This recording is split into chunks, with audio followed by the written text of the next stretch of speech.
You slayed the vicious beast. Right. Bards still sing of the tales. Wait a minute, the vampirism? Vampirism in Shadowrun is a form of HIV. Holy crap.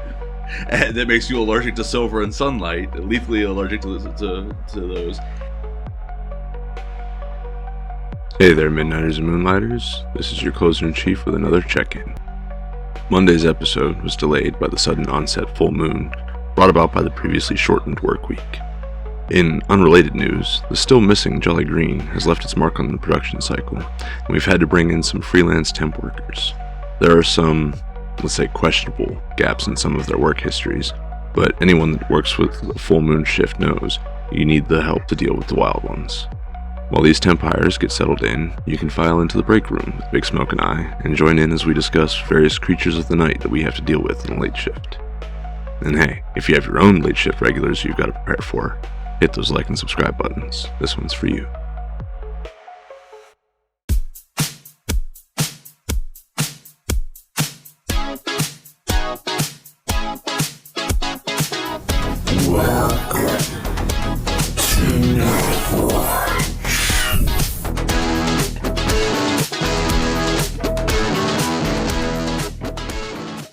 Welcome to Nightwatch, everybody. This is your Closer-in-Chief here with Big Smoke once again. Aloha. We're going to get some t-shirts made up for you, man. It's one of those exquisite flowery shirts you wear. Hey, man. They're comfy. Hey, they look comfy. They're sharp, nice little, they're button up if you need them to be, but otherwise a nice little cotton layer of... I visited that place a couple of times, and I've never bought any of the shirts and stuff. I gotta imagine buying a Hawaiian shirt in Hawaii is kind of tacky. It's a very touristy thing to do. Definitely touristy, trappy, yeah. And I don't like tourists, because I'm from a touristy, trappy town, and I don't like that kind of shit at all. I hate all the tourist traps that certain person that I was with for certain decades like to go to for many years.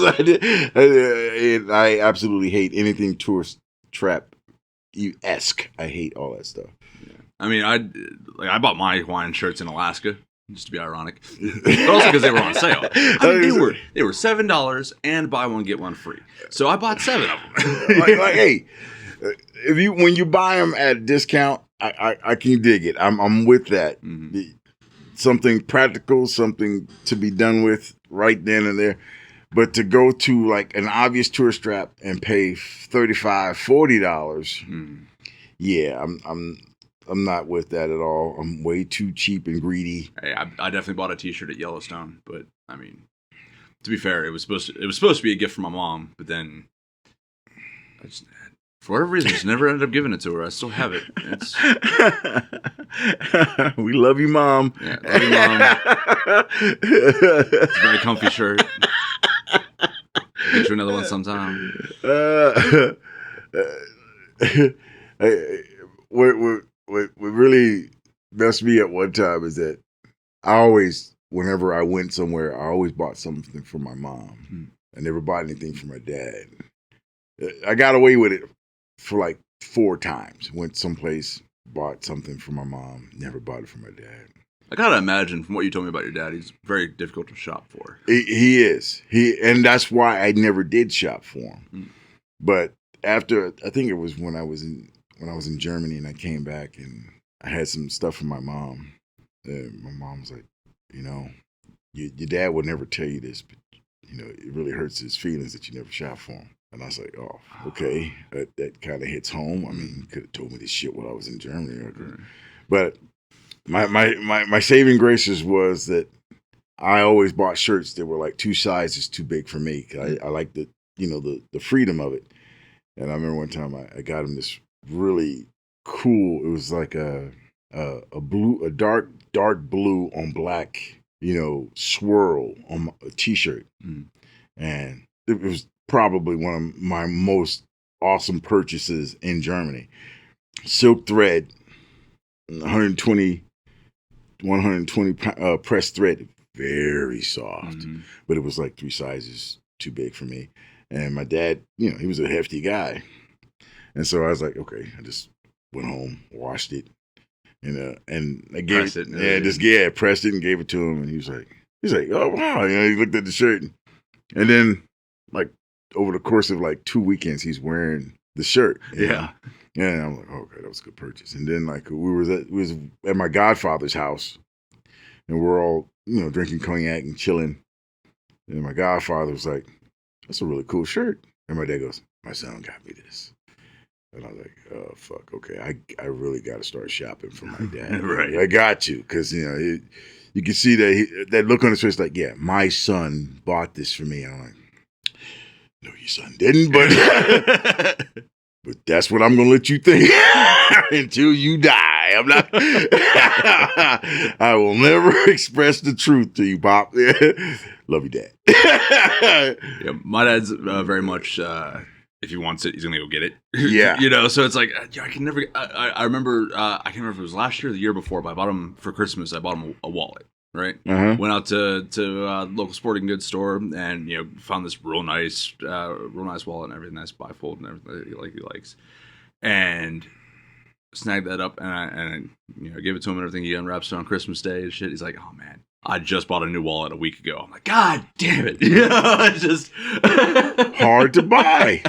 Hard to buy. And it's like, he has just about everything that at least as far as I know, that he wants. So, it's, so I always try to go for like a kind of gimmicky thing or novelty thing. Novelty more than gimmicky, I should say.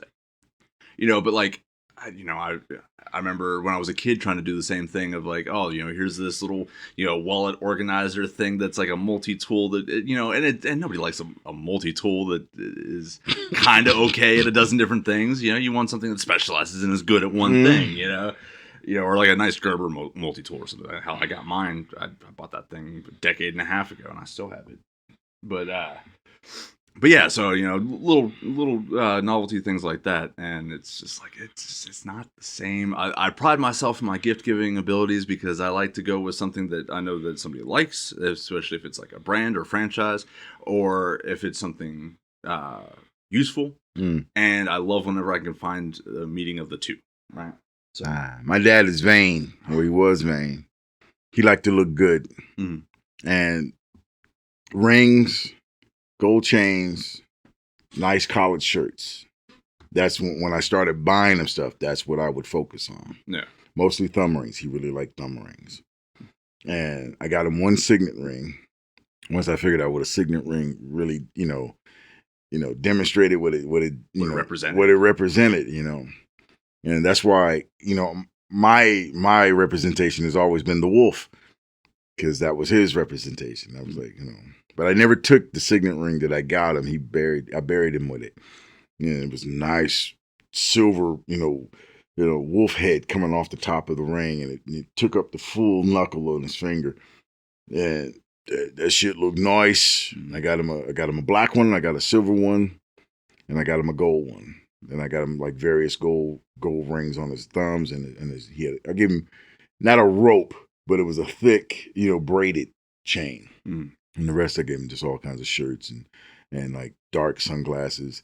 He used to like those big giant Jim Kelly sunglasses, the big freaking owl glasses. Okay. Yeah, he liked those things.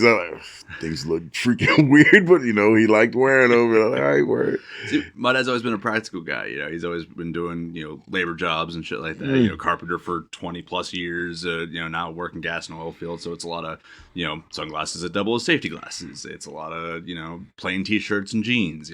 So I mean, it's, like I said, very difficult to shop for. He went through a gun phase, but guns are expensive. I can't afford guns. I can't afford the ones I want for myself, let alone as a gift. Yeah, practical.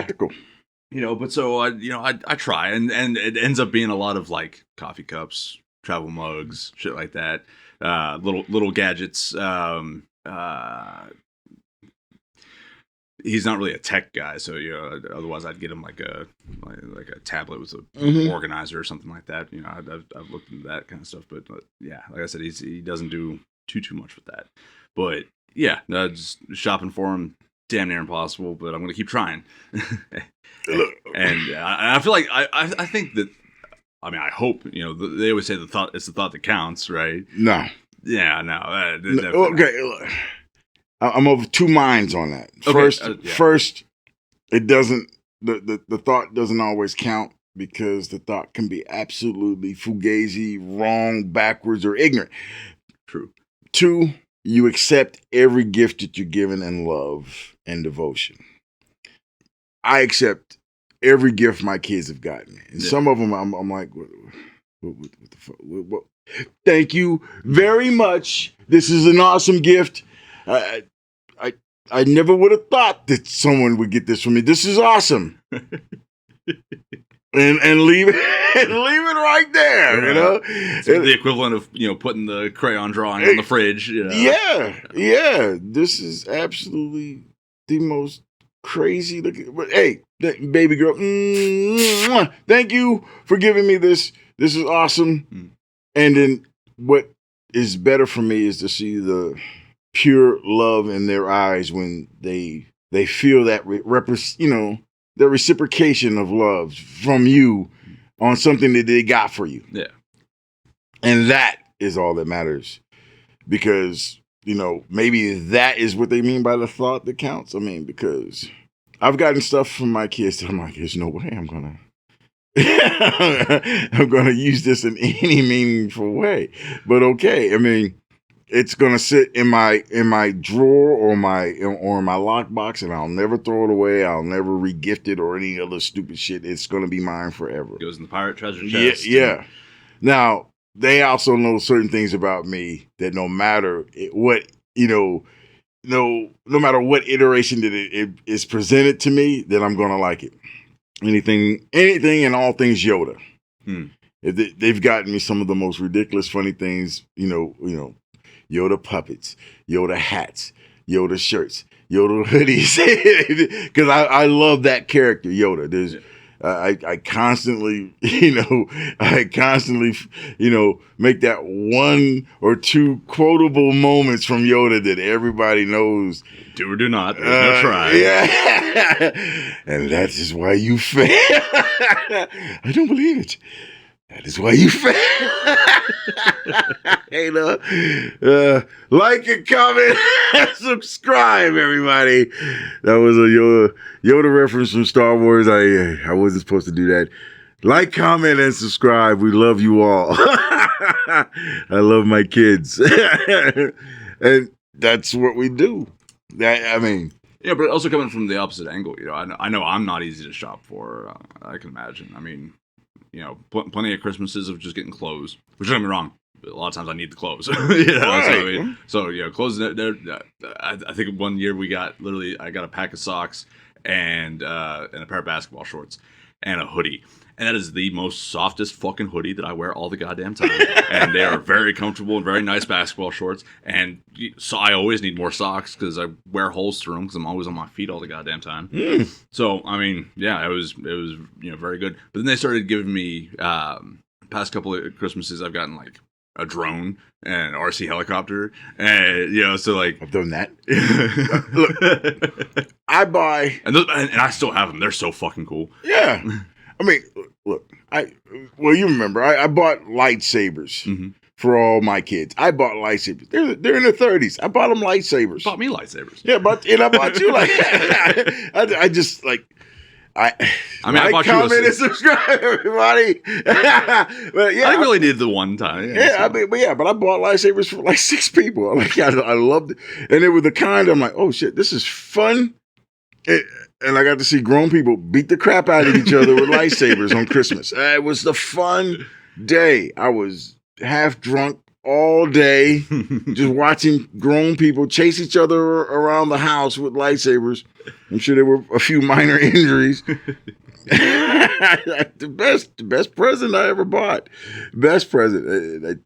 And of course, last Christmas. What was last Christmas? I think it was last Christmas. I bought everybody RC cars. And I bought all the girls. I bought them freaking helicopters, and one was a real cool drone. It was a flying saucer. Oh, nice. Yeah. Oh man, tore up the house flying that thing around. I don't know what I'm gonna get this Christmas. Yeah, we got the ones that were like it could fit in the palm of your hand. And like you had to kind of hold the angle right for it to fly, and it was quick. So like if you weren't careful with it, if you overcorrected it, it'd just go flying.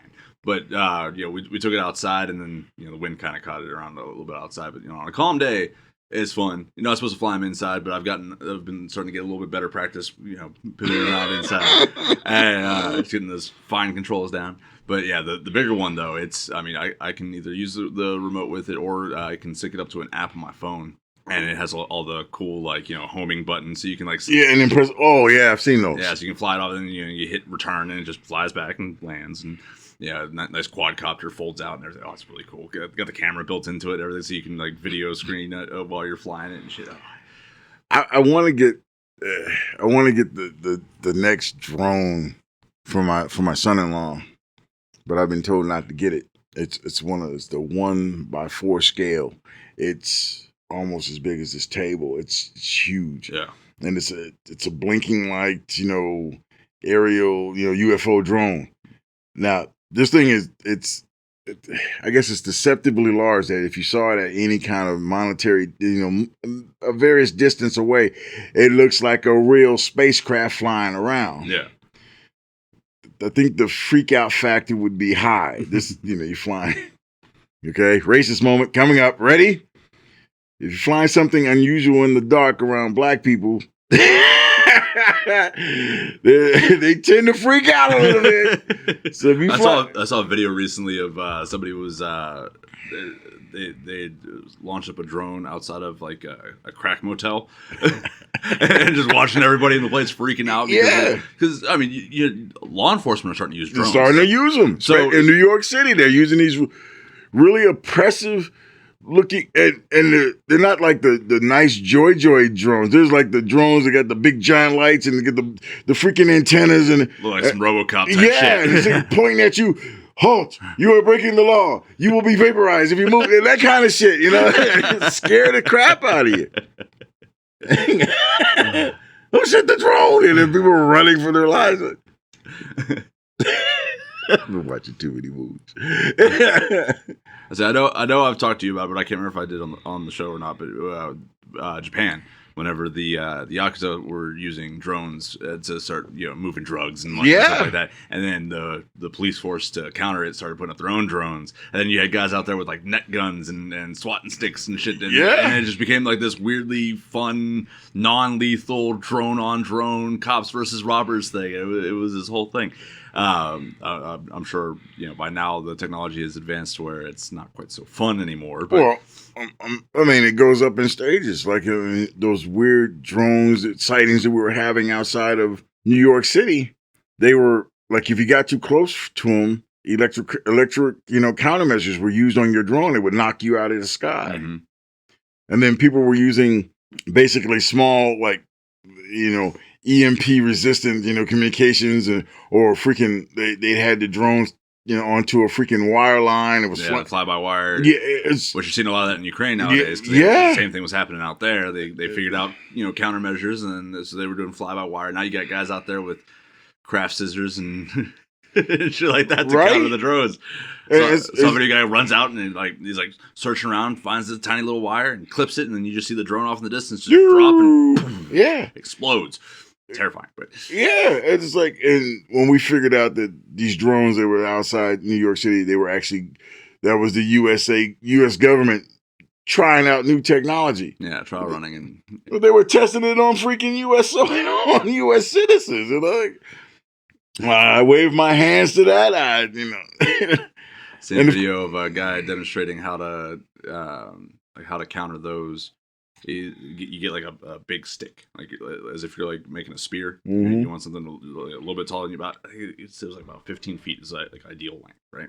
And then it took tarp, the nylon tarp, and, shredded it into strings and tied it in a certain pattern with some other wire and stuff to give it a little bit of sturdiness, and it made this.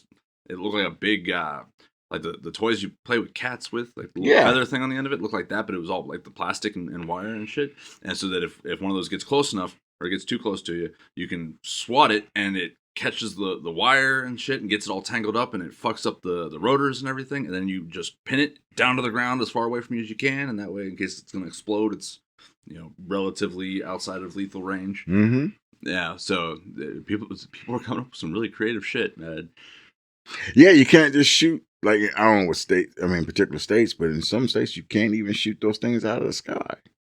It becomes People do it anyway. Yeah, people do it. Anyway. You immediately get the police right over there saying, destruction of private property. Like, look, it's flying over my property line. Well, in some states, they have the property line extending into the atmosphere up to 500 feet. Yeah.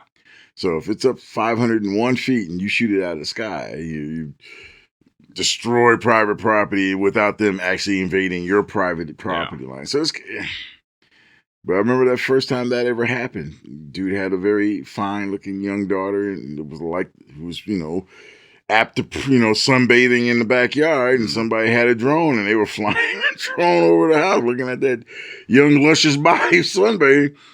Dad came outside with a shotgun, blew it out of the sky, I still remember the first big story about taking out drones was the one drone that was flying around outside of a Renaissance festival. And so some dude in full night garb comes took up a with bow and arrow? Spear. Or a spear. Wow. Threw it and took out the drone with the spear. And they painted a fucking cave mural of a guy in armor throwing a spear and taking out this drone that kind of looked like a dragon. Yeah. I bet it looked like a dragon. Bet it looked like a dragon. You can't get out of character. But so, you slayed the vicious beast. Right. Bards still sing of the tales. But so, speaking of slaying vicious beasts, our topic of discussion today, vampires and werewolves. All right. Tales old as time. That's what I'm talking about. Classic evil versus evil, beast versus beast. And so many different iterations.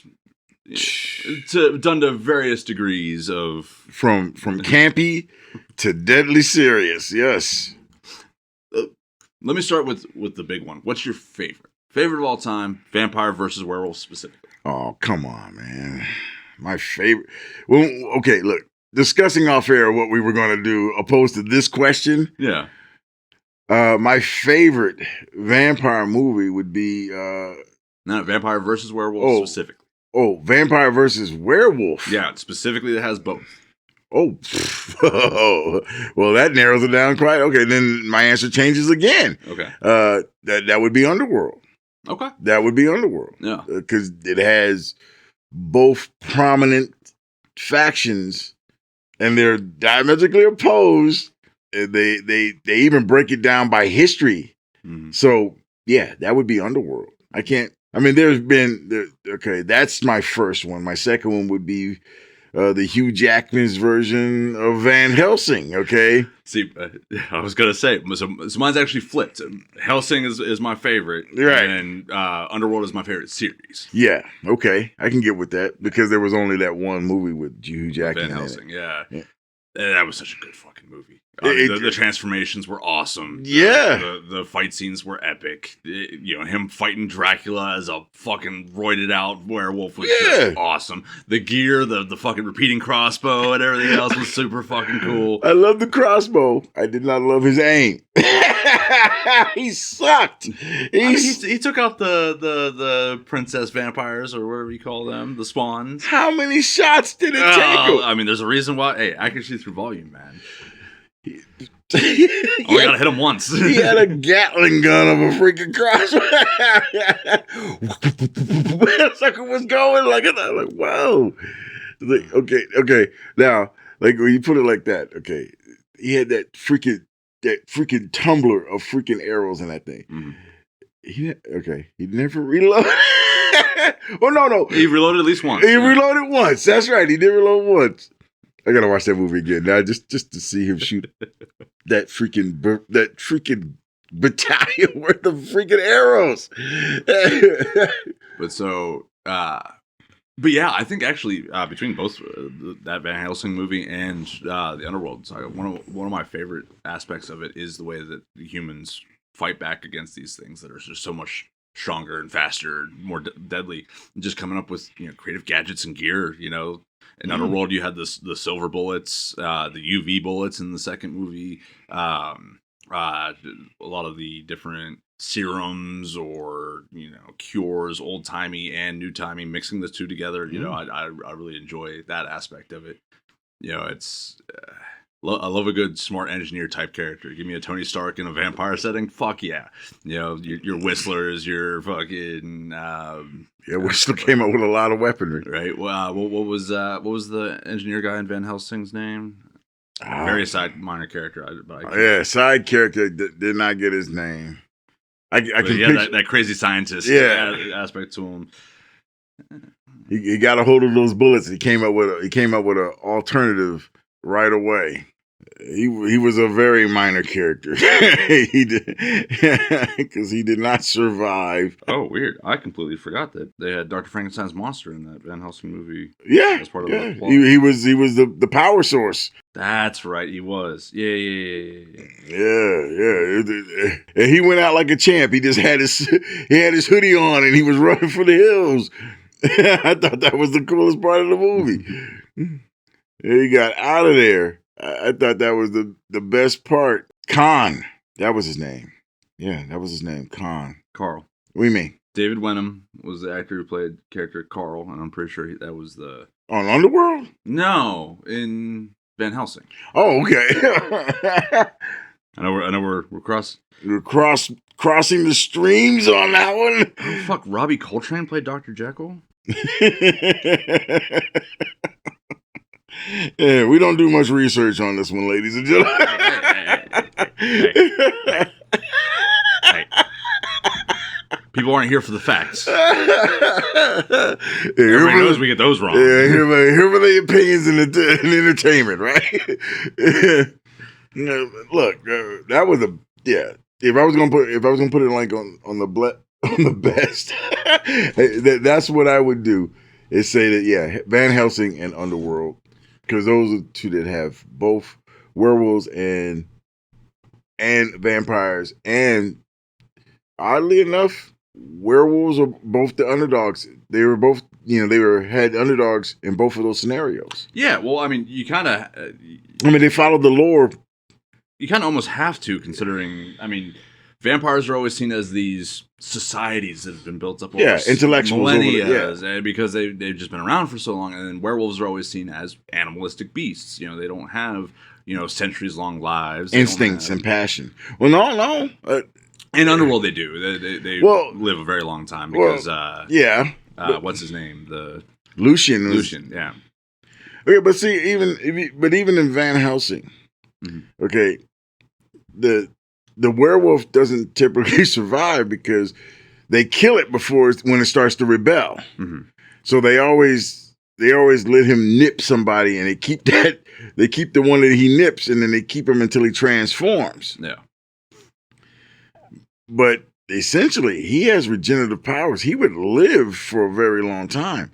But those werewolves in Van Helsing, they're not their own man. They're freaking prisoners to the animal within them. Yeah, they're very much the original Beast Man. Exactly. What was that? What was the Benicio del Toro one? The Wolfman. Wolfman, that's it. Yeah, they're very much that kind of. Once the wolf takes over, it's all animal. Yeah, get out of the way. He's coming. In Underworld, definitely you get the more intelligent Lycans. Lucian being the first one that is able to transform back and forth between the two, and hence why he takes over leadership of the clan. Which I think, between the two, I've always liked werewolves more. I've always definitely had more of an affinity. I love dogs, I love wolves, and in a broader sense, psychologically, I would say it's that brothership, kinship, familial bond type thing that werewolves always have, whereas vampires are almost always, even in family units, they're always very selfish and narcissistic. And it's a pyramid scheme of a different pyramid. Yeah. Wolves are pack animals. They work for the greater community to a single purpose or goal. Vampires are like, I'm on top, you're on the bottom, you do as I say, heed my commands, and you might live to see tomorrow. Right, yeah, very hierarchical. Yeah, their hierarchy is very different than the pack. Yeah. So, yeah, a coven of vampires, they're very strong, but they're very individualistic. Everyone is seeking dominance over the other one. They'll tear someone else down in order to gain ascendancy. Wolves are like, I'm the strongest, you obey. Yeah. that's, it's the strongest one who leads. Not may not be the smartest, but I'll knock your ass out. I'll rip your throat out. Because I want to say in Underworld, Lucian wasn't the strongest. Reyes was. Yeah. He was the biggest and the fucking baddest. Yeah. But Lucian had the charisma and the planning and the strategy. And he was and the first. Motivation. Yeah, and he was the first. Yeah. So Reyes was the muscle, definitely. That dude was huge. Right. And that voice was insane. His voice alone was like, okay, yeah, I'm listening to you. And it's like, shut up, he's talking. Mm-hmm. But yeah, he was definitely the Great Dane of the bunch. Yeah, definitely. And I hated that he died like such a punk. Did he? Yeah, he dies. Yeah, I'm trying to remember the scene specifically because I remember he survived getting shot with the silver bullets. Yeah, those daggers or whatever the heck, those big freaking discs that she threw at his ass that seemed to weigh like 10 pounds. She threw those things at him. He took like 3 in the chest, and he was like, "Yeah, that hurts. Let me just carry this other dude who's been shot like half a dozen times." And they pulled that sucker out of him, and he was like, "Okay, I'm good. I'm straight." Yeah. But then Lucian was killed, and he went berserk, bust through the wall, came after Victor, and Victor just choked his ass out, broke him down, and stabbed him. That's right. Okay. And I'm like, Jesus, dude. Yeah, I did not like that. I was like, God, dude, they really like to freaking kill the black guy in the movie. I mean, he survived all this shit. It is a trope. He gets killed like a punk. You're like, oh my God. I mean, the whole fighting between the two of them, that's just such a bad battle plan that it just, I couldn't stand it. That's probably the worst part of that movie, was that fight scene at the end.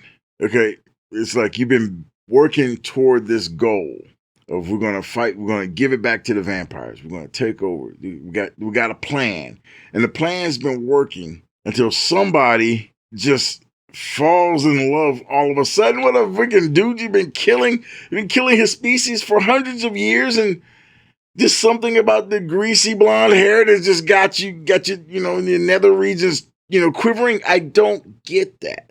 You're talking about the plot of the third movie? I'm talking about the plot of the first movie. Well, first movie, Selena, she falls in love with Michael, who wasn't a Lycan yet. Yeah, he was. He was bitten by the time she got a hold of him. Well, he got bitten when she got there. He was a bystander in a fight. Okay, look. Okay, so the whole thing was she noticed in the camera photo who this dude was, and through some extraordinary, computer sleuthing, she found out where this fool lived. Right. Got to his house. She had him. Like, she had him literally up against the wall, gripped between her fingers. Werewolves, make their appearance. I still don't get why they were running all over the roof and the side of the walls. I don't get that part at all. But they're fast and they're strong. Yeah, okay, you can be faster on the ground, not running on the freaking. Okay, and I will say there something up with. There was something special about what's his face? What was his name? Michael? No. Who? The specific. The guy who ends up becoming the hybrid, the love interest. Okay, yeah, that's Michael. Michael. All right. Well, there was something special about him that they were going after him originally. Okay, so his bloodline.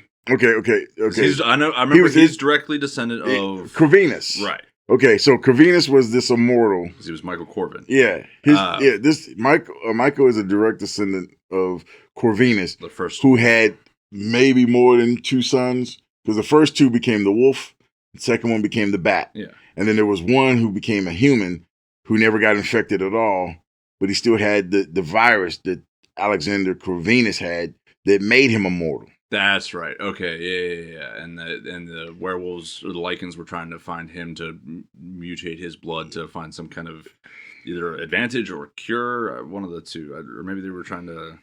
Well, they were trying to fuse the bloodline. Because that's right. That's what they were trying to do. They were trying to fuse the bloodline. Make him, basically. Yeah. Okay. So so you fuse the bloodline. You get someone who is very powerful. So that didn't quite work out. Yeah, didn't he die off screen between movies or something like that? No, Lucian didn't. No, not Lucian. Alexander Corvinus, the first guy? No, Michael. Michael. Yeah, they killed his ass off screen in the second movie. No, third movie. Third movie. Well, technically the fourth. The third one was the prequel. But yeah. The fourth movie, excuse me. They killed his ass off that movie.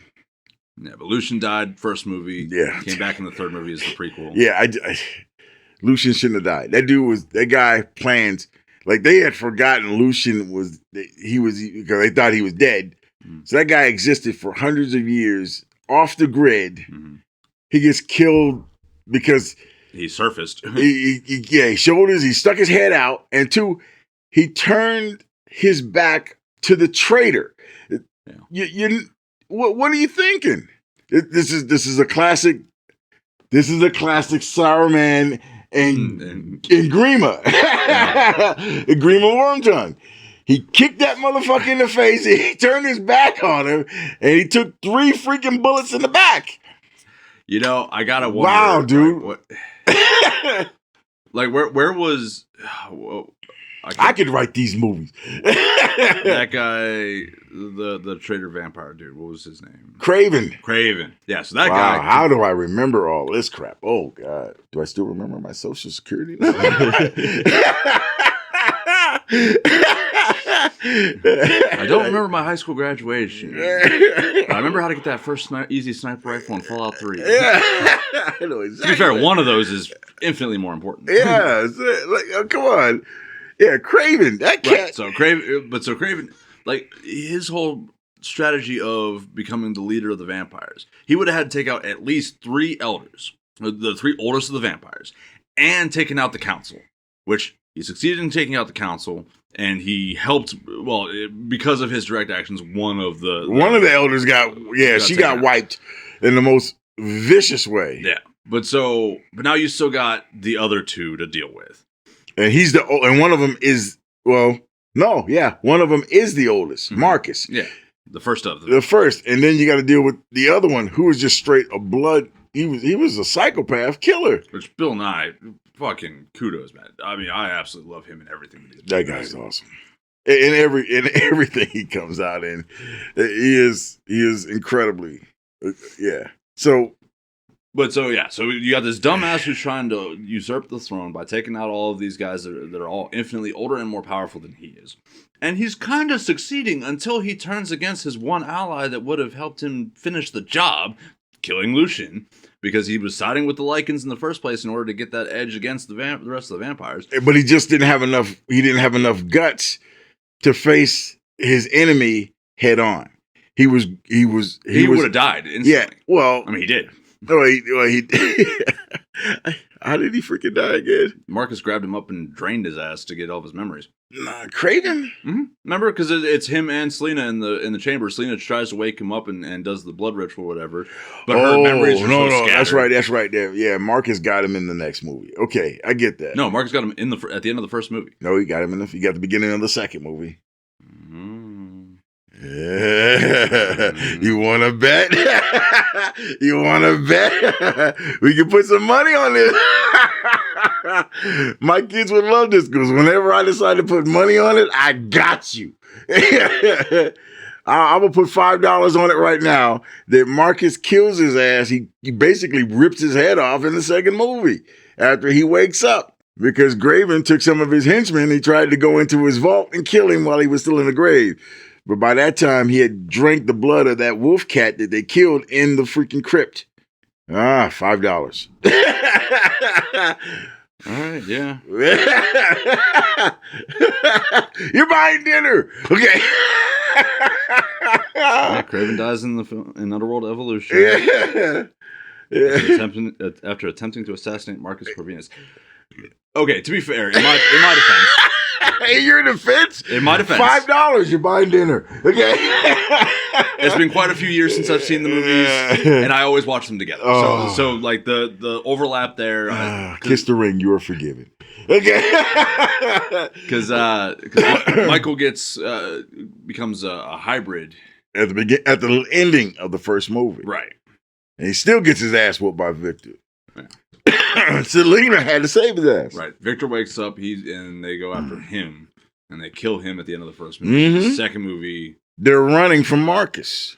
Why did Marcus wake up though? Marcus woke up because the wolf, the lichen that they catch at the medical facility safe house when they went hunting for Michael, she shot one of them, and then she brought him back as proof of her innocence because they thought she was lying. So they questioned that lichen, and for some reason that dude thought he could talk shit to Victor, and Victor basically punched his freaking skull apart. Right. And he bled out over Marcus's grave. And that's how Marcus found out who Craven was, the traitor. So, yeah. So Marcus then pinned Craven to a wall with his talons and read his thoughts from his blood. After getting the truth he needed, Marcus decapitated Craven. So I was right about how he died, at least. It was just, I forgot if it was at the... You're still buying dinner. I don't give a shit.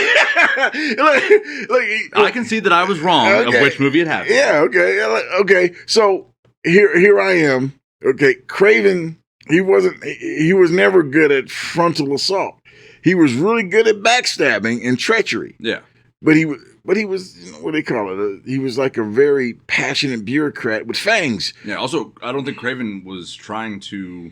He didn't want Marcus awake. He only wanted to deal with one at a time. Yeah. Like Selena woke up Marcus, right? It scared the crap out of Craven when he walked into that crypt and he saw freaking Victor there. He was like, oh, and Victor was just barely functioning. Freaking, he had all these tubes in him, just feeding him blood.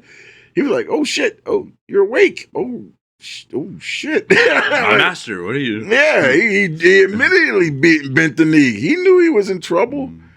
And as soon as Celine came in with that other lichen, as soon as they weren't looking, that dude vanished. He popped smoke and got the hell out of there. He knew the jig was up. Yeah. And rather than face Victor head on, he decided to run. And that's why he lived to get slaughtered by Marcus. Yeah, and Lucian's big mistake was to think he had control over him. And he turned his back and he paid the price.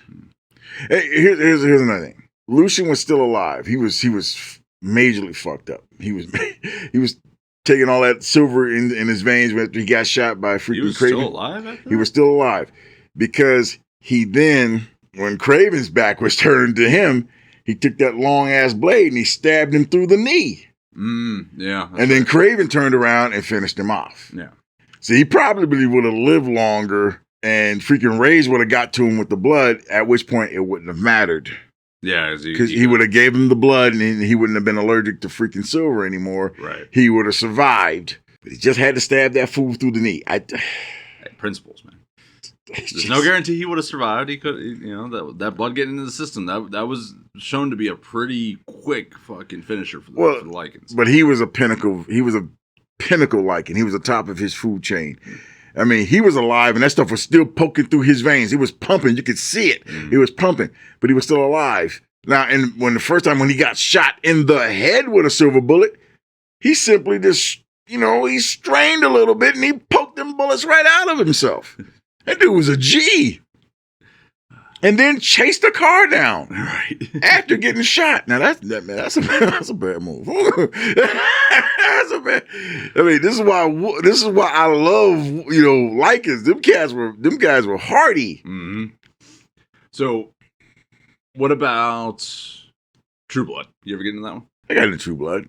Werewolves and TrueBlood, yeah, they were barely. It was like Twilight. Yeah, barely domesticated pets. Yeah, barely. They could turn into wolves. They had the super strength and speed, but they were being used as like guard dogs, basically, by the vampires. Yeah, there was nothing about them. TrueBlood, hell, a lot of things about TrueBlood was just so infuriating. Okay, you got one, you got everybody in society was totally accepted that vampires existed, and we're just gonna coexist with these guys who basically live off sucking the blood of people.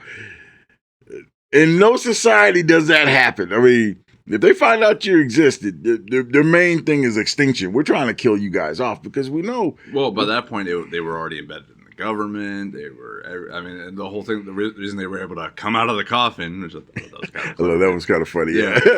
was because they had the TrueBlood, the imitation blood that was able to keep them sustained without feeding on humans anymore. So they were like, hey, we figured out a way to not be dangerous to humans. And but what happened when someone blew up the facility or something like that, and the supply of TrueBlood was people started getting bit.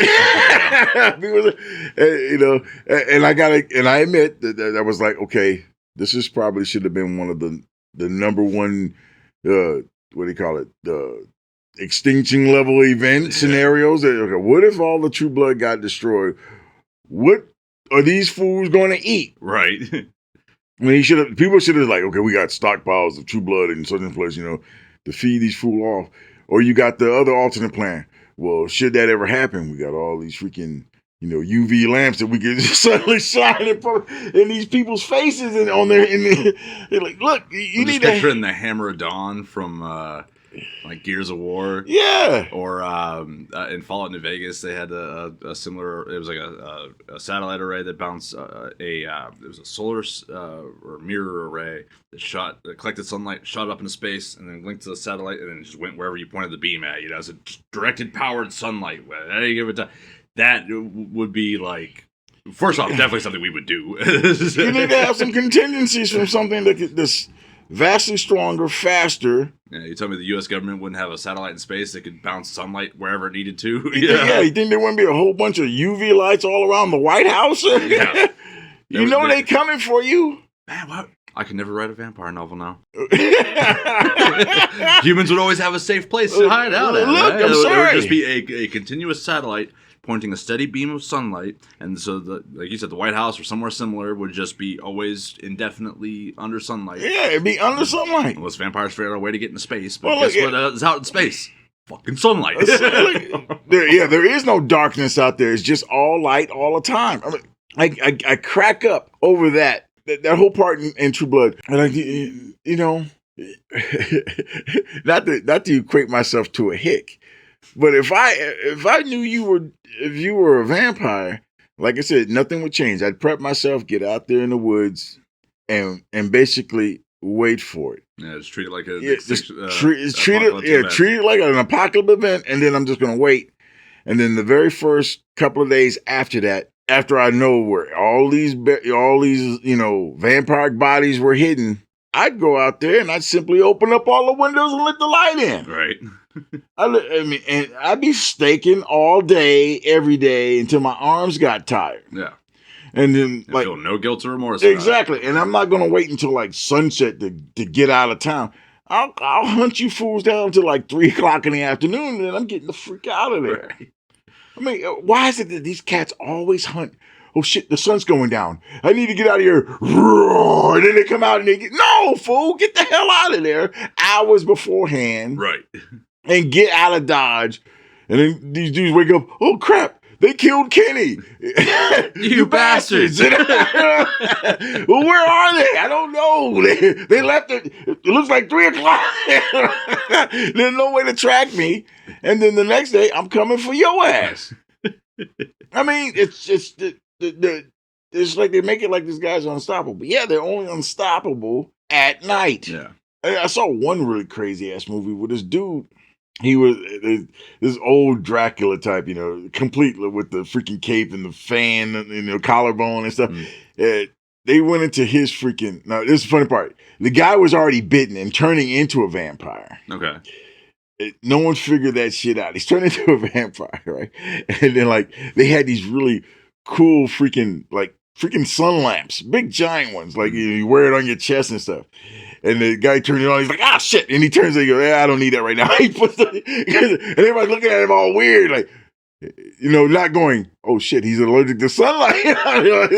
Nobody decided to turn those beams on his ass. Yeah. I mean, he kept his Jones on the target until afterward.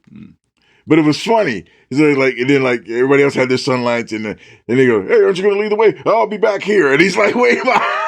He's waiting behind them as what show is this? It was some weird. I can't. It was like a movie, or it was. It was a TV show. It was like it was no, I think it was a movie, but I can't remember what it was. It wasn't that Helsing.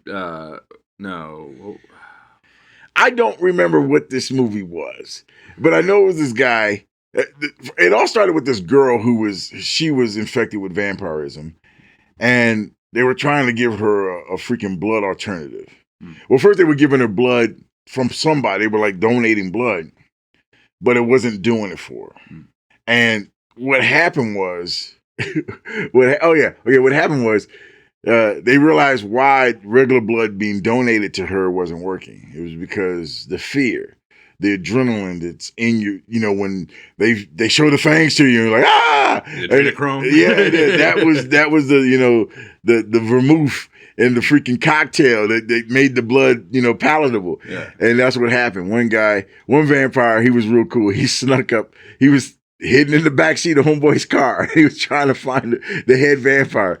And this lieutenant, he goes, oh, the master says I can't kill you, but I can smell your fear.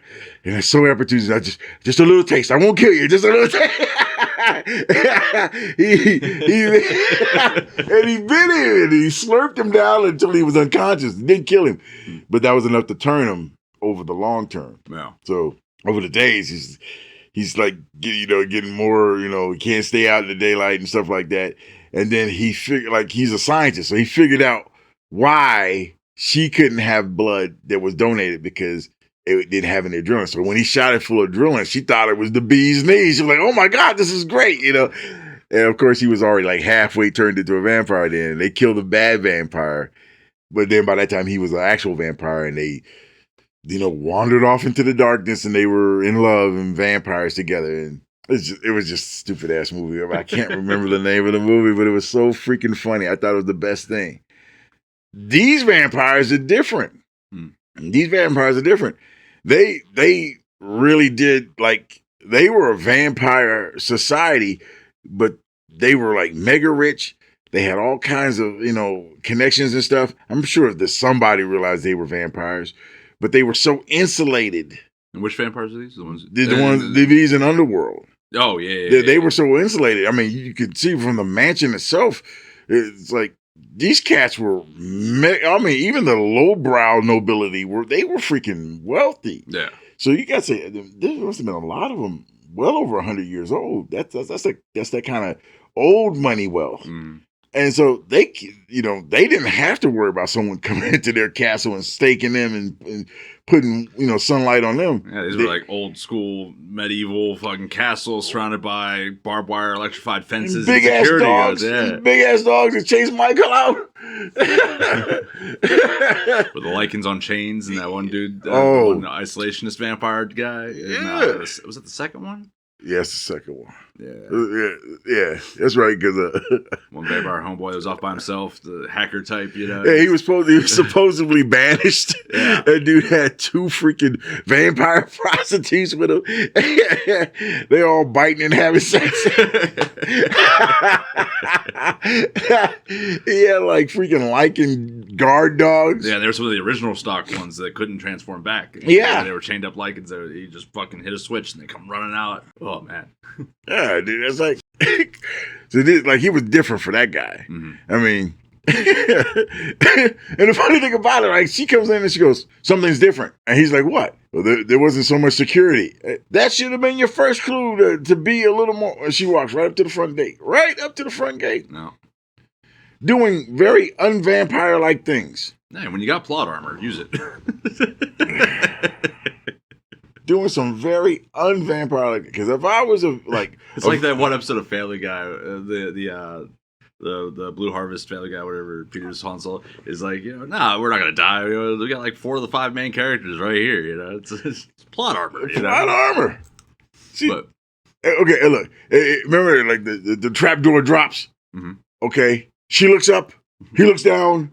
Okay, you got super vampire-like, strength and agility. Jump out the freaking hole. Right? He's half lichen. They can run on walls. Yeah. It's like, God, they really wasted. They wasted. And I get it. The director producer is married to the star.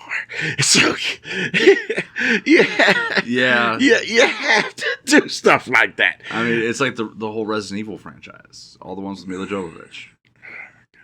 We'll get into that one another day. Another day, please. We can only do. Yeah, we'll do a whole zombies episode. Yeah, we can. But vampires and werewolves. Yeah, vampires. Yeah. Mila Jovovich. What's another good example of vampires and werewolves? Twilight. It's not a good example, but it's a franchise. It's an established franchise. Okay, so you got a franchise. Okay, there's not many other franchises involving werewolves and vampires. It's true.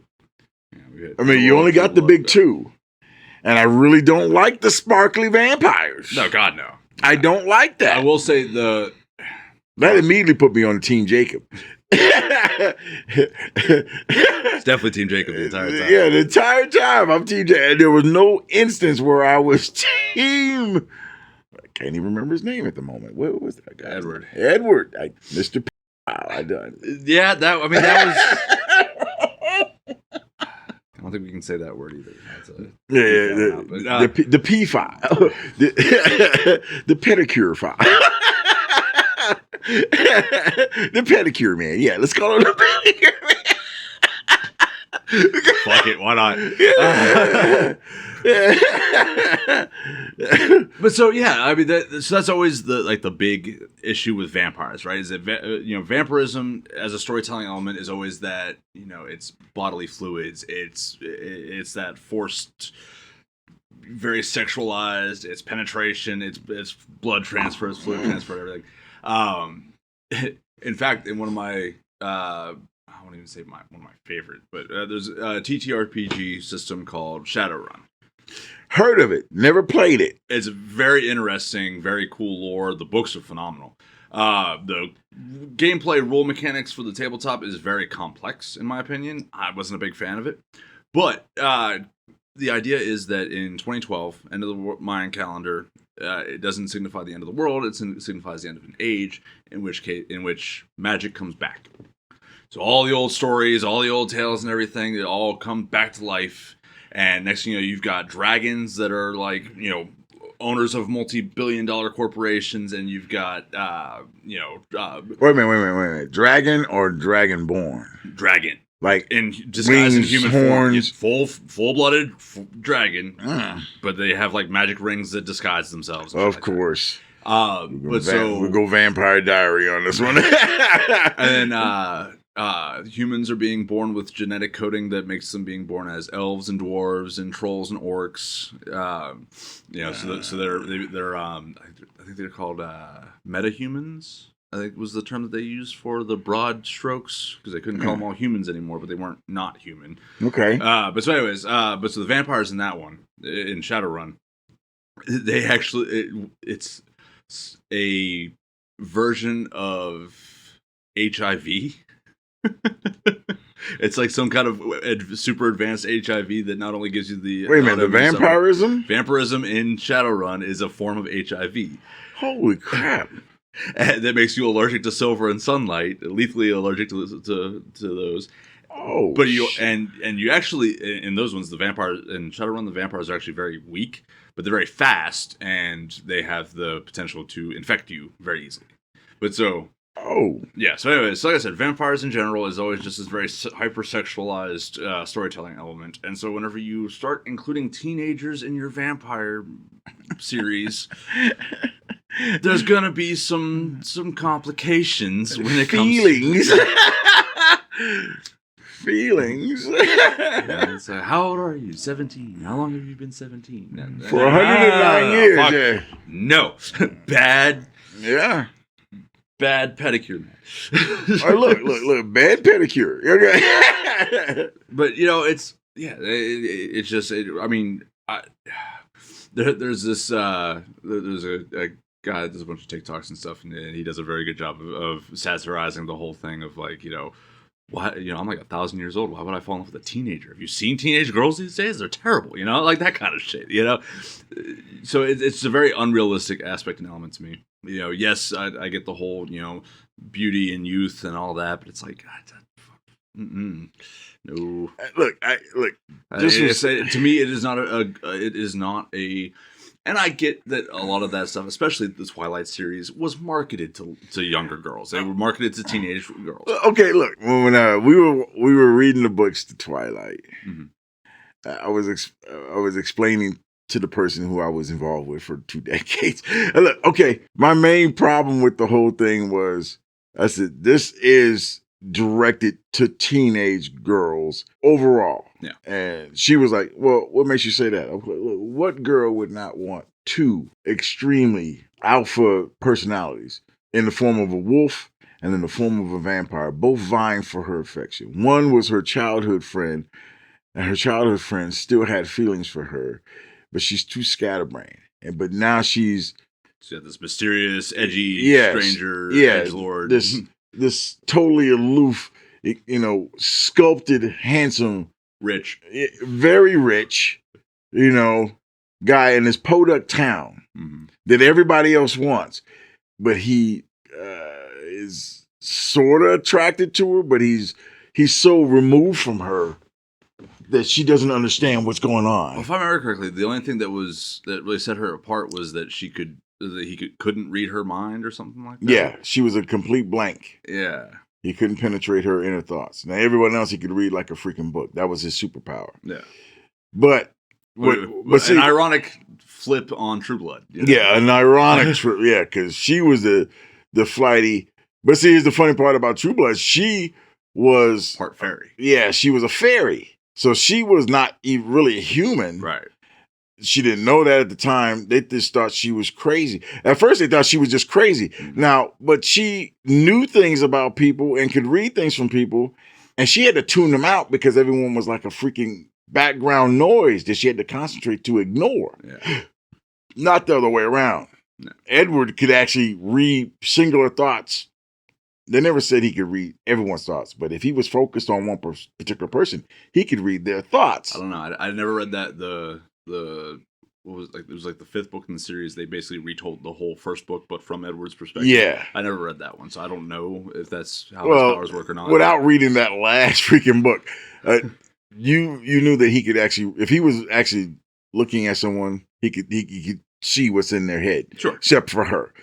Now, when she became a vampire, she could actually out other vampires. Yeah, she could project that shield on everyone to the point where their powers were nulled out. Yeah. Which really screwed them up because all of them were like alpha, all of that vampire army was the best that they could recruit. All of them had some special power, but she negated everything.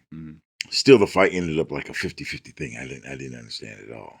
I didn't get that at all. Which fight? The one at the very end of the very last book, the very last encounter. That fight didn't happen. Okay. It didn't. Which I will say, I will give props.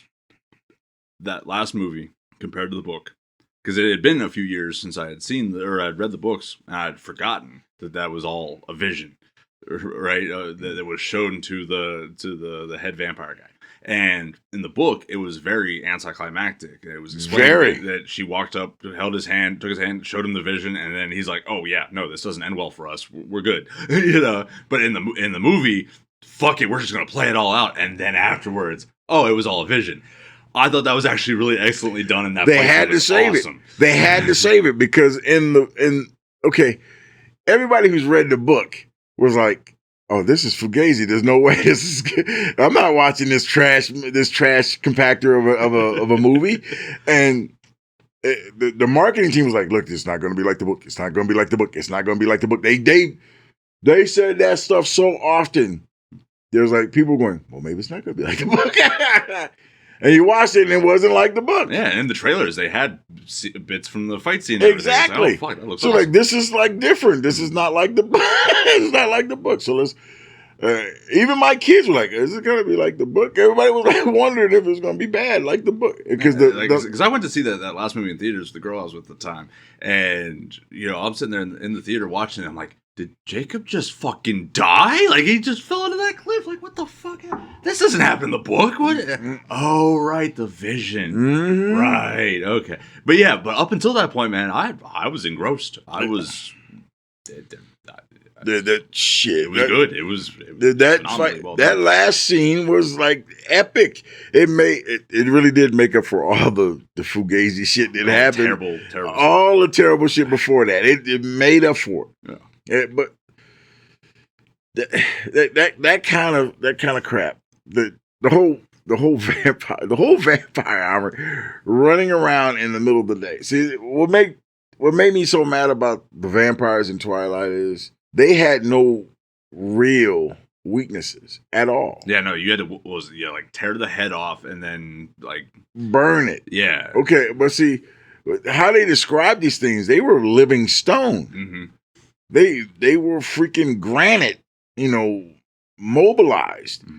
So it didn't take just a one-on-one fight with a wolf really was a detriment or a disadvantage, a major disadvantage to the wolf.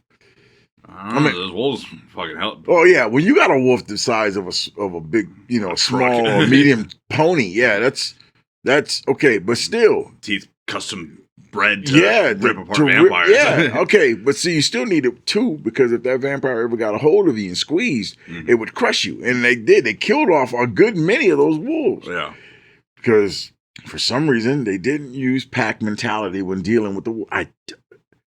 Okay, then you got the other ragtag vampires behind them, not having the wolves back. Mm-hmm. This should have been a slam dunk, right? With her blocking everyone's powers. Basically, they only have the power of strength. You had the other team; they still had their powers. They should have been whooping ass. Yeah, they should have whooped, but it still made it a 50-50 fight. And it's like, what the hell's going on here? But again, that was the whole thing was to show the head of the Volturi. Yeah, mutual assured destruction. Yeah, and I'm like, okay, but done with this shit. I'm glad it's the last freaking book. I'm like, I will say that the bigger disappointment lore wise in that series for me was that when Bella was turned. And the whole thing was that freshly turned vampires were stronger than older vampires. Like, that is so fucking dumb. The whole thing with vampires is always the eldest is the strongest, I mean, you look at Dracula in every version that he's ever appeared in. And you look at any other vampire series, the older vampire is stronger. Gotta have that girl boss stuff, man. Gotta have that girl boss. Because what did they do? The first time after she was chained, okay. She fucking arm wrestles the one brother. His whole gift was super strong, even by vampire standards. That was his thing. Was super strong. Put that big old giant block of rock right in front. Pick that shit up, which was obviously like, okay, this is a little more average strong than the average bear. He put that sucker up, bam, sucker down there. Come on, let's go at it.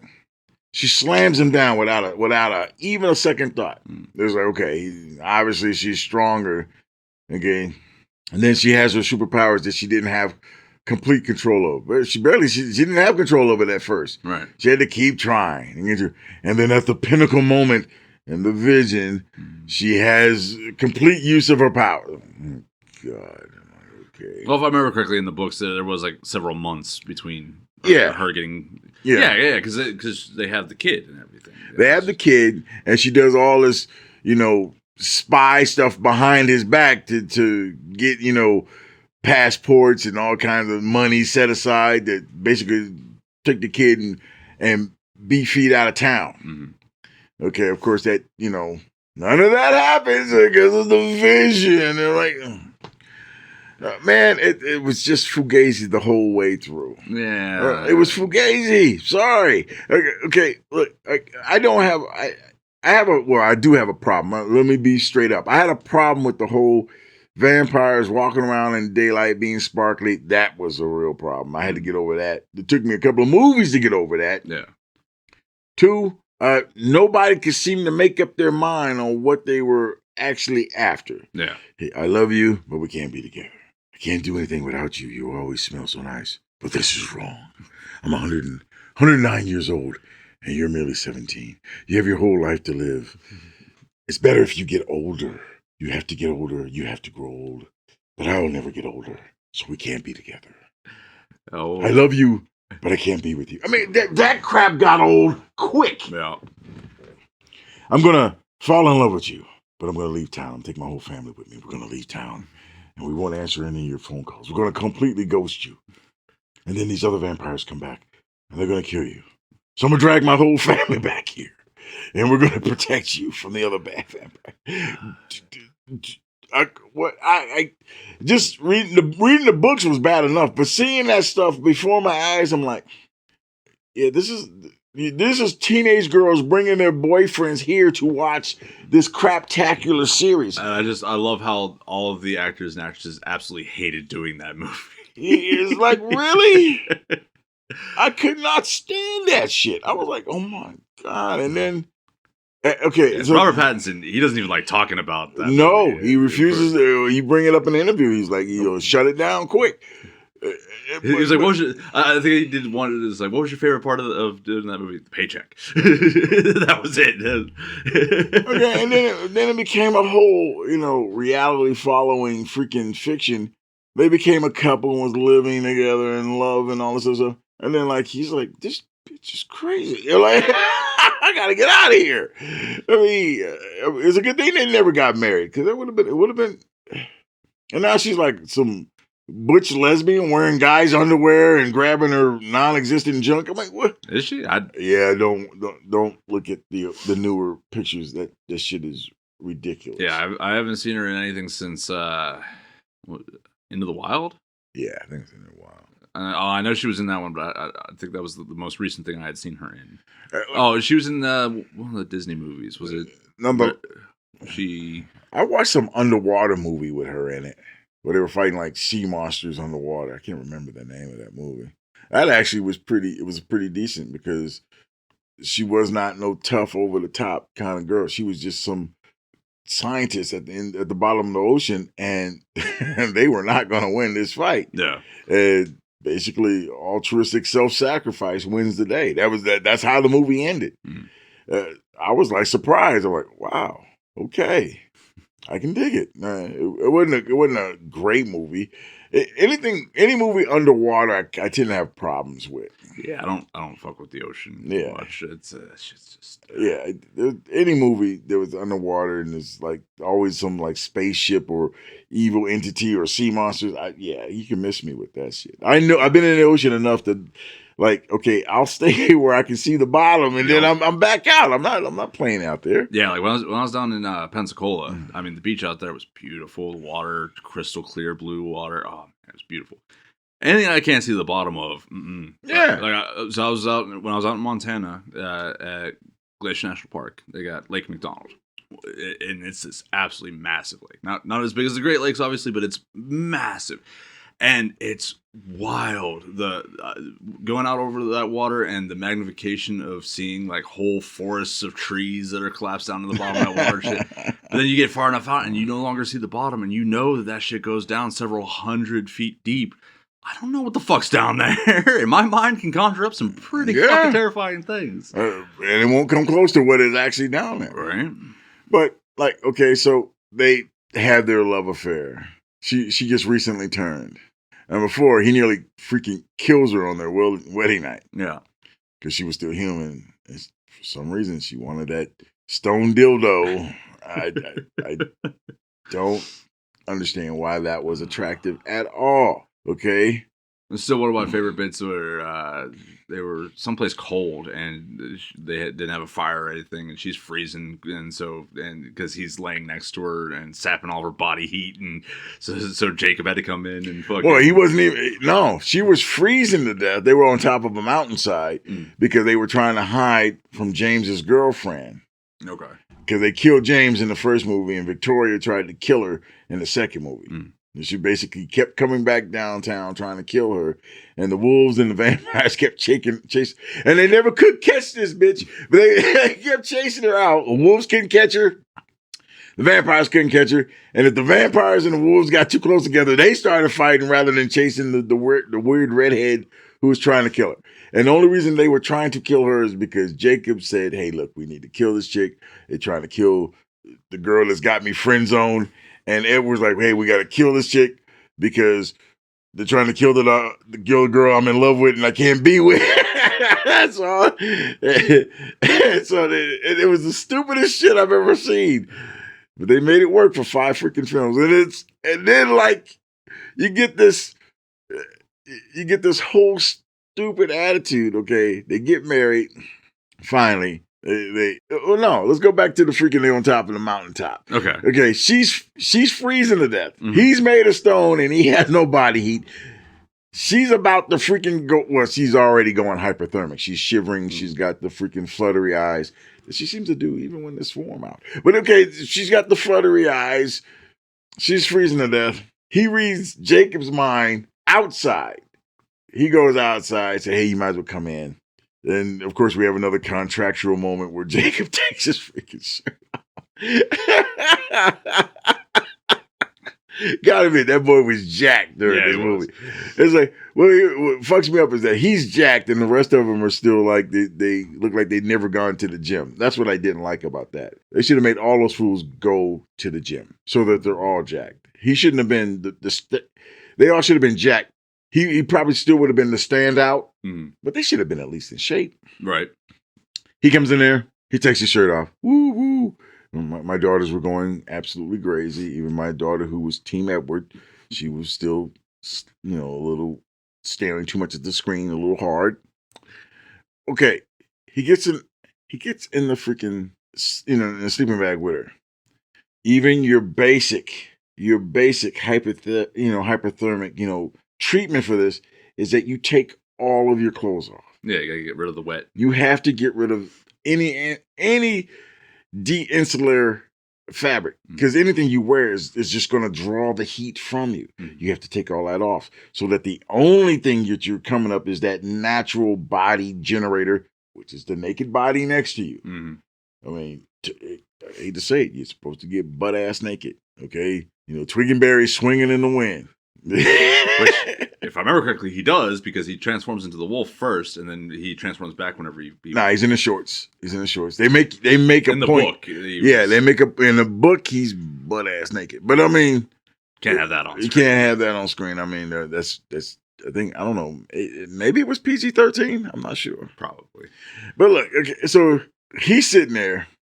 Okay, look, he's friend zone, but he wants to bang that booty. Of course he's thinking that. And then we're sitting there watching what you're thinking. Like, really? Come on, dude. What am I going to think about, My Little Pony? No. Yeah, I'm going to think about banging this chicken. He's sitting there shivering underneath me. Of course he's thinking it. It's not a good look for any of the characters in that story. I mean, you want to talk about it? It's two different flavors of simp. and trying not to use that word in this, but okay.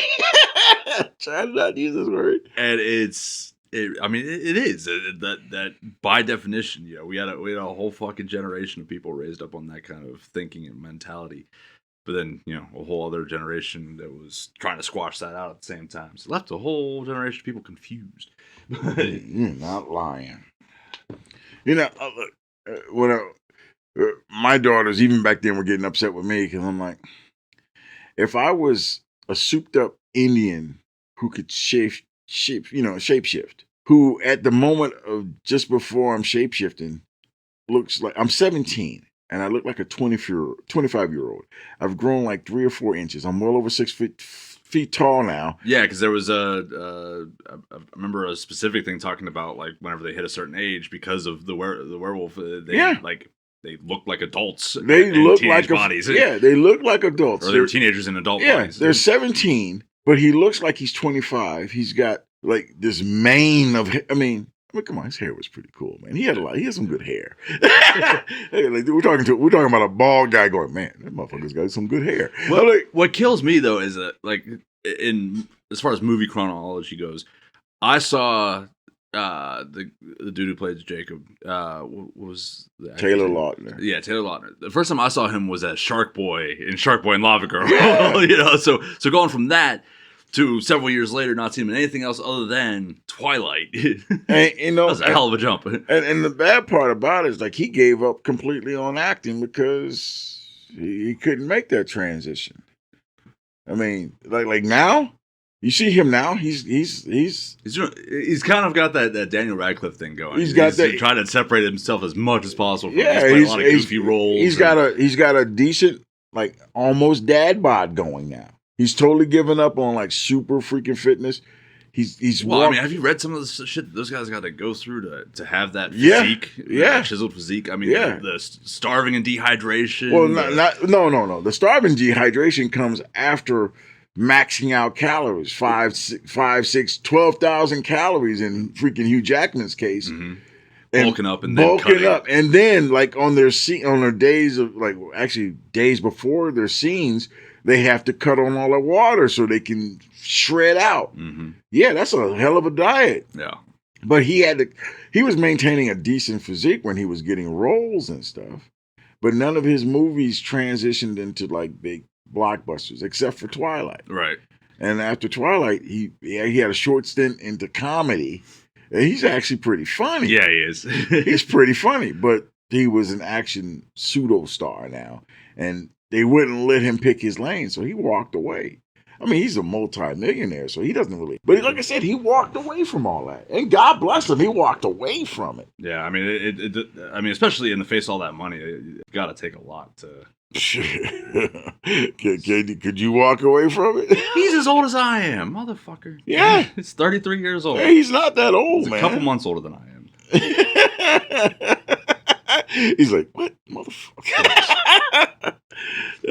Not that I would ever, hate on anybody being successful. I want to eventually be successful. Yeah. Because, there is that little bit of little green of envy of people that did it way before I did.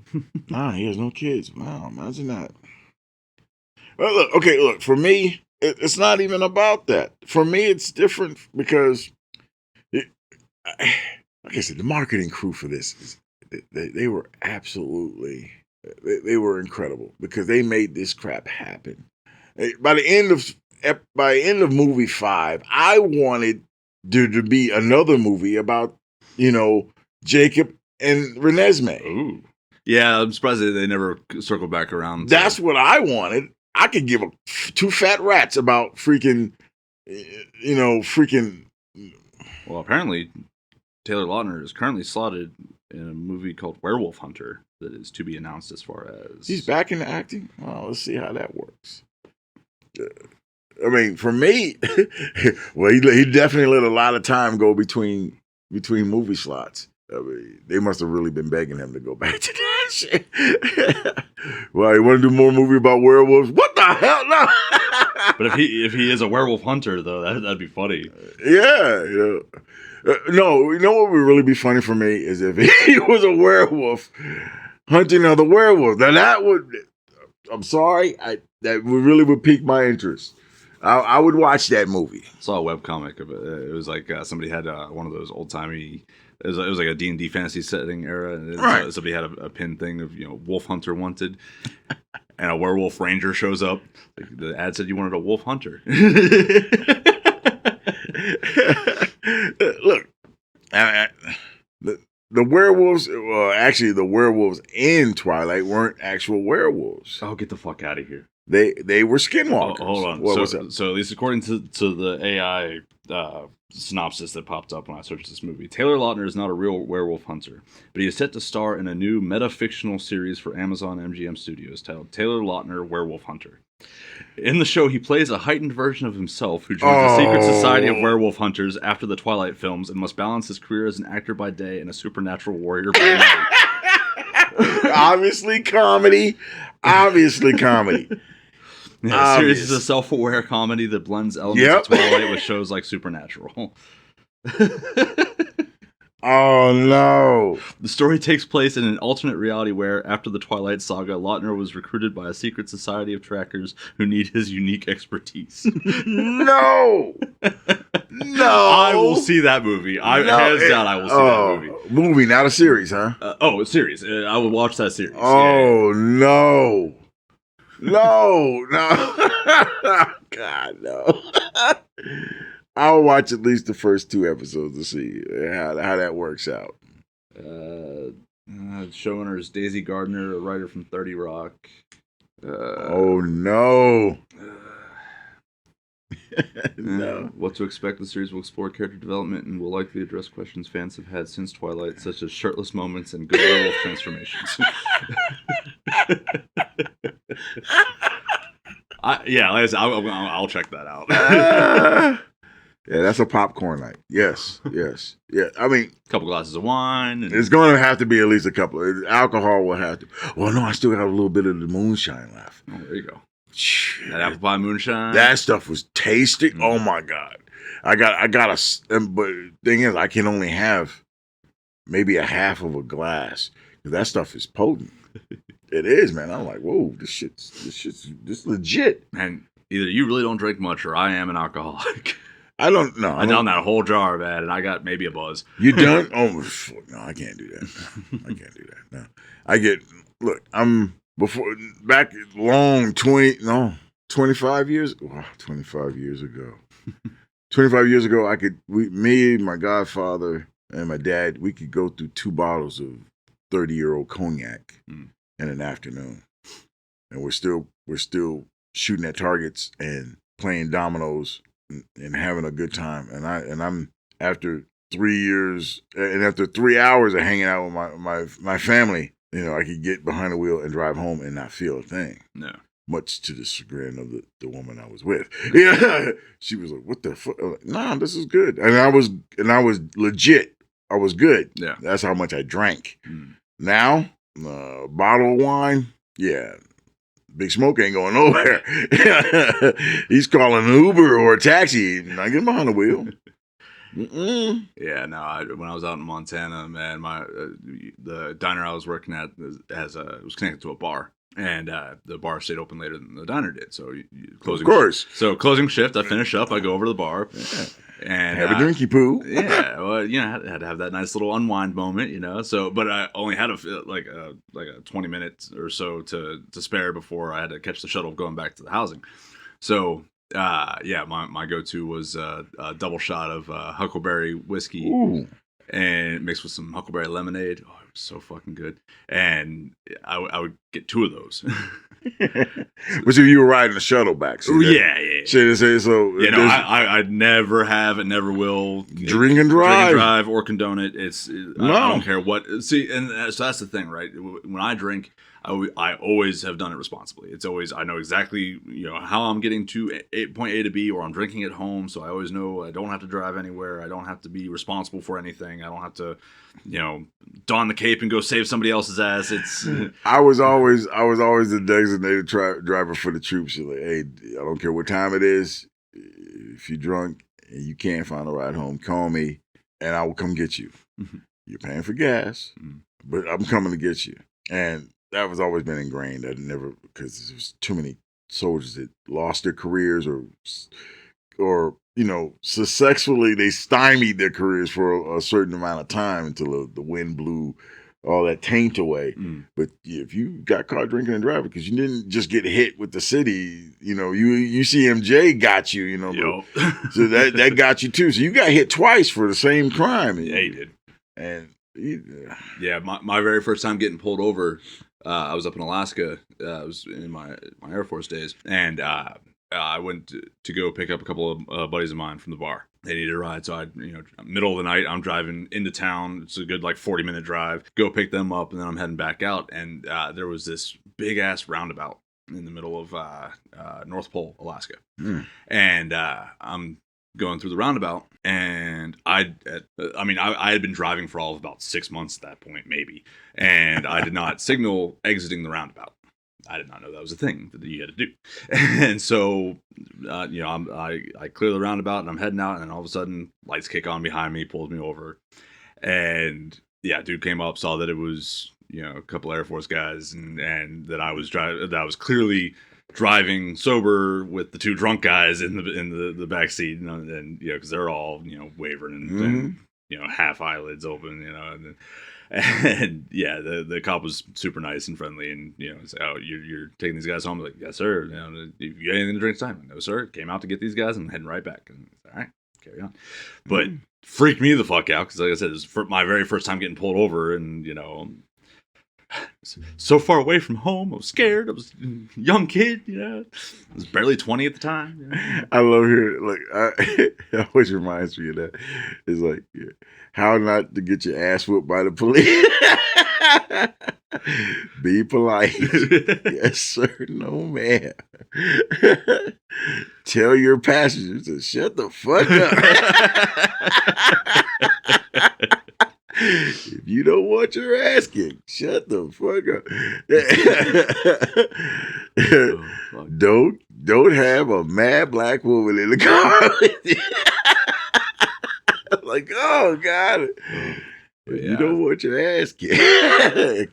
But yeah, so and then drinking for me has definitely become a special occasion thing.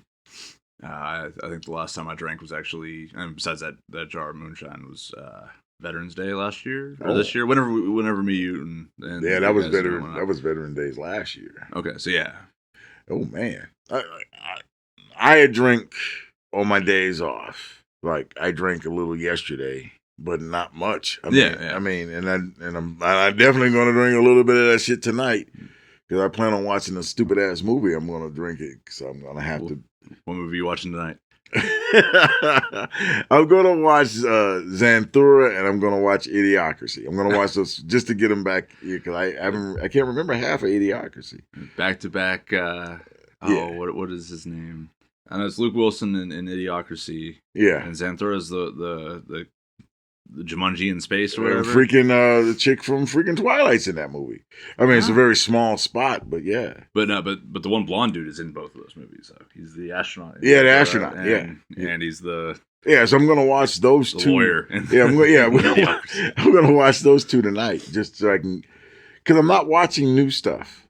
Yeah, no, all the new stuff is. Well, there is one new movie that I want to check out. Speaking of Robert Pattinson, Mickey 17. I have not seen that yet. That's got a very interesting. I mean, I haven't watched that either.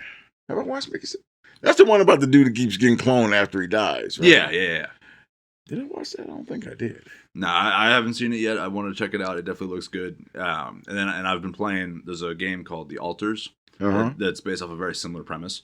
Basically, you're what are you? You're like an engineer or something like that. And you're like a habitat builder or constructor. You're a construction worker, right?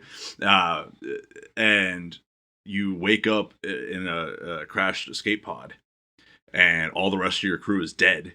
And you're on this world that's supposed to be being mined for this precious metal that accelerates time around it. It's a 3-star system, and in 3-star systems, this element presents itself. And what they do is they're using it to fight back the food crisis back on Earth. Earth has become overly populated, and in order to combat that, they find this element that speeds up time, so they're able to accelerate the growth of crops. But they have to get this element, and it only appears in these rare formations of these 3-star systems. So your whole crew's dead. You're on this planet. There's this habitat thing built into this giant wheel that's built to go over like any and all terrain. And you have to hurry up and fix up this wheel thing to get it moving so that you don't get caught up in the solar storm that's basically burning the planet behind you. So you have to like keep constantly steadily ahead of that. So that's your timeline. You have a deadline in each area. But in order to first get the thing moving, there's something wrong with the engine. So you go to the black box communicator that signals back to Earth, and you tell them like, hey, I've got this problem going on. I'm the only survivor, and I don't know how any of this shit works, and everything's broken, and I don't know what to do. And they're like, hey, you got some of that mineral, right? That element that accelerates time. Go to the ship's AI. We just granted you access as the captain. You now have access to some special shit. They have a cloning pod on board. So you have to go to the computer or go to the AI system. The AI system has copies of everybody's mental information, mental data, all their memories and everything. And so what they're able to do is they alter key moments in your timeline to create different versions of you that went down different career paths. And then you clone a copy of you, use the element to accelerate the growth to a full-grown human version of you, and then the AI takes that altered, mapped memory pattern and implants it into the clone body. And so now you have a clone of you that is a mechanic, or a doctor or a farmer or whatever. What the shit? Nah. I can see a problem with this right away. Oh, and there is like case in point, like one of the big ones that I've ran into very early on. The version of you that is a miner. He helps speed up the process of mining ores and everything so that you can get shit done faster. In that altered version's timeline that's created out of this quantum thing that the AI system throws in together, there's some tragic workplace accident and he loses his arm. And now mind you, none of this actually happens. These are all false memories created by the AI computer. So you clone up a version of yourself that has these implanted memories and remembers losing an arm in a very tragic moment that caused him to spiral into depression and alcoholism and everything else. So what happens at the point of cloning? He's cloned with both arms. And that's one of the, like, because you talk to these guys as you create them and you have to like kind of like interact with them to kind of calm them down, like, hey, here's the situation, this is what's going on, this is what's happening, this is why I look like you, and you have to like, and that's part of the game too, is you have to keep all these guys their mental stability intact. But I've seen a trailer for it. Apparently that guy, if you don't do things right, he has a psychotic episode. It goes into the med bay and hacks his arm off so that his body matches what his memories. Yeah, there's an illness. There's a medical illness for someone who has that, who has a part of his body, but he feels like it should be gone. Yeah, phantom limb. No, it's the opposite of phantom limb. It's the opposite of phantom limb. Mm-hmm. You actually have the body, and they go through extreme lengths to cut that piece off of them, whether it's a foot, a hand, plucking out your eye, all kinds of crazy shit. Yeah, I ran into someone like that in the psych ward. Felt like his left leg was cut off. He used to walk around with his leg strapped up behind his back with a sling. Perfectly functioning leg, but he feels like the leg is gone. Tried to amputate it himself twice. That's why he was in the psych ward. Yeah. Crazy. I could not. Nah. The shit the human mind comes up with. Nah. But back to Jacob, no shirt and butt naked inside the freaking, He's with her. She warms up. And then Edward is upset because he can not read Bella, but he can read Jacob and how he feels for her. Mm-hmm. So then she asks Edward to leave her alone with Jacob so she can explain, that, she loves only him and stuff. Yeah. So Jacob says, hey, maybe you should just kiss me once and we can, get this out of the way. Because I know that if you just kiss me, you'll love me. I don't understand. But I do understand that there are numbskulls like this in existence. So I can't really say, okay, that would never happen. It happens way too often. Yeah. It really is. Yeah, so some very acute examples of that. Yeah, so he kisses her and wow, she's really into it. She's kissing him back and then she drops the freaking bomb on him. Yeah, that was nice. But I'd rather be with the stone sparkly vampire, I never liked that aspect of it, but like I said, this is teenage girls. Made for a different audience, yeah. Teenage girls BS. It cracks me up. Yep. Well, I think on that point, we'll go ahead and wrap it up for the shift. That's why vampires will take over the world. That's why werewolves are always going to be around. Keep the vampires in check. And no shirts on. Or flannel. Flannel, yeah. Good old all seed, man. Joe Manganiello. Man Crush Monday, man. It really is. Big buff nerd, Big, yeah, and a flannel shirt. Yeah, there you go. Take it. But yeah. All right. Everybody get in the comments if you made it this far. Show us some love and support. Hit that Ko-Fi page or Coffee page, however you pronounce it. ko-fi/Nightwatch podcast. Help us out a little bit. Support the page with some donations. Get in the comments. Let us know what your favorite vampire and werewolf moments are. Team Jacob, Team Edward. God. Yeah. Which one of you people? Let us know. Y'all have a good night. See you later. All right. Time to empty out the mop bucket, run the trash, and hit the lights. Go get off my time clock, and be safe getting home.